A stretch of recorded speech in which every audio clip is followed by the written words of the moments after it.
Assalamualaikum warahmatullahi wabarakatuh. Perkenalkan nama saya Salsabila Halda dengan NPM 2108260. Baiklah, di sini saya akan menjelaskan terkait materi hipnoterapi. Nah, kita masuk untuk pengertiannya. Definisi dari hipnoterapi itu sendiri adalah suatu metode di mana si klien itu akan dibimbing untuk melakukan relaksasi.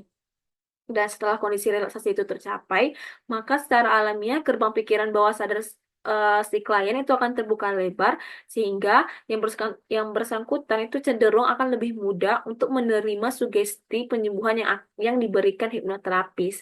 Nah, eh, definisi lain dari hipnoterapi itu adalah suatu teknik terapi pikiran yang menggunakan hipnotis. Nah, hipnotis ini dapat diartikan sebagai ilmu memberi ilmu memberi sugesti atau perintah kepada pikiran bawah sadar.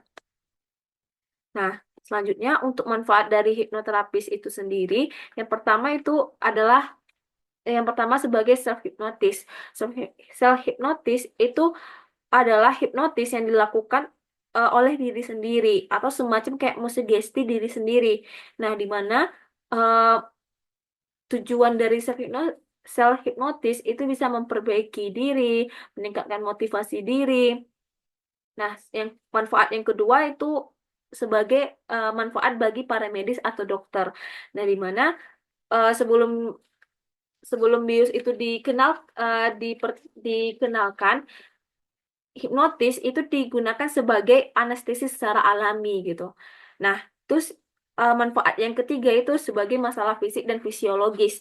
Nah, di mana hipnoterapis itu dapat membuat tubuh menjadi rileks dan mengurangi intensitas nyeri yang berlebihan. Nah, yang manfaat yang keempat itu adalah masalah emosi dan psikologis, di mana hipnoterapis itu juga dapat digunakan pada penyakit kayak serangan panik, cemas, fobia, depresi ringan, dan lain sebagainya.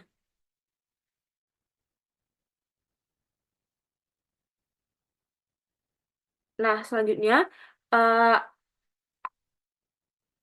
ada namanya itu teknik tes sugestibilitas. Nah, di mana teknik tes sugestibilitas itu adalah teknik untuk mengukur seberapa mudah si klien menerima dan merespons sugesti yang diberikan oleh terapis. Nah, di mana ada beberapa macam tes sugestibilitas seperti kayak tes jarak jauh, tes balon dan batu, tes jari nempel, dan tes kaku seperti baja. Selanjutnya, kita masuk ke dalam tahapan hipnoterapi. Tahapan pertama itu ada tahapan preinduksi atau dikenal dengan nama lain tahapan pre-talk, di mana tahapan ini adalah tahap awal sebelum dimulainya hipnosis, di mana terapi dan subjek itu akan berkomunikasi untuk membangun hubungan dan mempersiapkan subjek untuk proses hipnosis, di mana dalam tahapan ini ada 4 tahapan. Yang pertama, membangun dan menjaga relasi. Yang kedua itu mengatasi atau menghilangkan rasa takut. Maksudnya di sini eh, si terap pada tahap ini si terapis itu perlu menangani perasaan takut klien atau persepsi klien mengenai hipnosis dan hipnoterapi gitu. Yang ketiga, membangun ekspektasi, di mana tahapan ini nih si terapis itu perlu menceritakan kayak kasus-kasus yang pernah ditanganinya dan yang berhasil yang pernah ditanganinya gitu. Dan yang terakhir itu menggali dan mengumpulkan informasi mengenai masalah yang dihadapi subjek. Nah, selanjutnya tahap yang kedua itu ada tahap induksi. Nah, di mana tahap induksi induksi itu adalah cara yang digunakan terapis untuk membawa pikiran klien berpindah dari pikiran sadar atau konsius ke pikiran bawah sadar atau subkonsius dengan menembus apa yang dikatakan dengan critical area. Di mana teknik induksi ini ada bermacam-macam. Itu ada yang pertama ada teknik induksi relaksasi progresif, di mana ini teknik relaksasi otot nanti. Yang kedua itu adalah teknik counting backward, di mana ini teknik menghitung mundur. Nah, yang ketiga itu teknik eye fixation. Teknik ini nih di mana si klien itu tuh fokus terhadap satu subjek gitu nantinya. Dan terakhir itu ada teknik induksi kejut atau shock induction atau induksi cepat atau rapid induction. Selanjutnya, tahapan yang ketiga itu ada tahap deepening. Nah, di mana pada tahap ini adalah tahapan di mana membawa subjek atau membawa klien ke tingkat stres yang lebih dalam, di mana mereka akan menjadi lebih fokus, rileks, dan lebih terbuka terhadap sugesti yang diberikan. Nah, di mana caranya itu dapat dilakukan dengan meminta klien membayangkan sesuatu yang bergerak turun, seperti sedang berada di dalam lift, tangga, atau memasuki terowongan, atau memasuki bangunan atau ruangan yang berliku. Nah, tanda keberhasilan di pinning itu yang pertama akan terjadi perubahan pada penapasan. Jadi, mana penapasan klien itu akan menjadi lebih dalam dan lambat menunjukkan bahwa tubuh itu akan semakin rileks. Nah, yang kedua itu ada relaksasi otot, di mana tanda-tandanya itu seperti kayak kelopak mata yang terasa lebih berat atau tangan yang terasa lebih berat.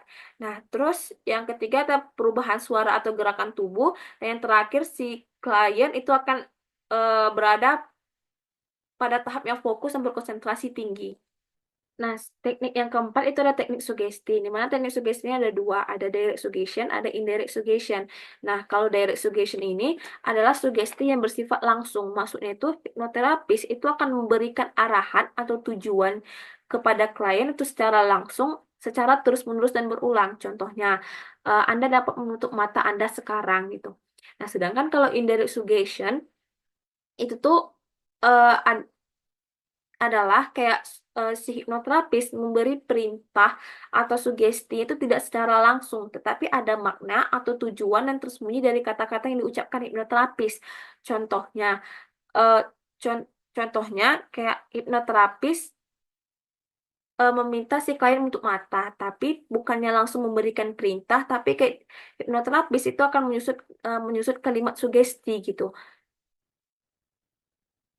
Nah, tahapan yang terakhir itu ada tahap terminasi, di mana terminasi ini merupakan tahapan terakhir dalam proses hipnosis yang bertujuan adalah untuk proses berpindah kembalinya pikiran bawah sadar ke pikiran sadar, di mana pada tahapan terminasi ini dilakukan dengan cara memberikan sugesti positif untuk membuat tubuh subjek itu lebih segar dan rileks, diikuti dengan proses hitungan mundur.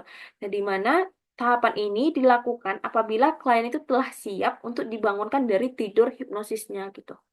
Nah, mungkin sekian dari saya untuk referensi yang saya gunakan ini. Mungkin sekian dari saya. Assalamualaikum warahmatullahi wabarakatuh.